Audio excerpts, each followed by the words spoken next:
It's a great pleasure to be here today, and one of the things that really gives me pleasure is the demonstration on the ground of what it is you do as an energy agency. Because we talk about this in theory, but you put into practice the whole notion of partnership and support within the community. This is really what makes it happen.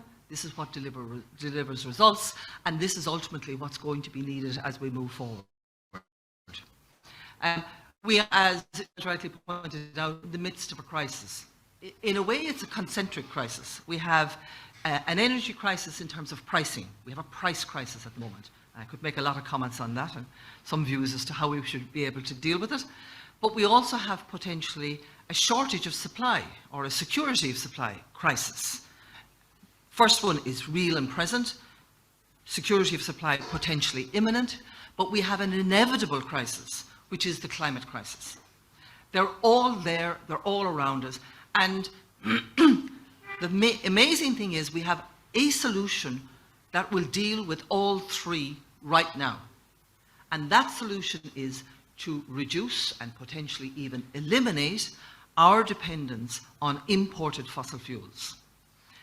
Ireland today is spending €1 million an hour 1 million euros an hour on importing fossil fuels.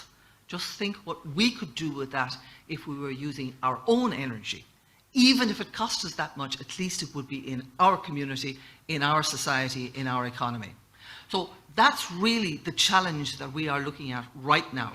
From a climate perspective, it's 68% of our emissions. So yes, from the climate perspective, reducing fossil fuel, eliminating is key. But we also have a financial imperative to do it, and to do it as quickly as possible. And people say to me, yes, that sounds great, but how do we do it? Well, of course, as you know, we have the resources. Ireland has the resources to move towards energy independence. We have the wind, and I'm happy to say I can point to it out the window today. We have solar, a little bit less today, but nonetheless it still exists. We have bioenergy possibilities in the country as well. So we have the resources, and our challenge right now is to harness those resources and make them work for us. And one of the concerns, and indeed the Council has already identified this, is that we need to be more ambitious. We need to be more ambitious with both our onshore wind targets, our solar panel rollout, and indeed our offshore wind targets. And to make them happen, we need support. We need political and policy support. We need it at national level, we need national leadership, but we also need political and policy support at local level. In the end of the day, these developments will happen locally. And the whole question and acceptance and possibility of rolling out these developments depends on local communities, one, understanding, and secondly, accepting and agreeing, and indeed ultimately supporting these because they will get the benefit out of it.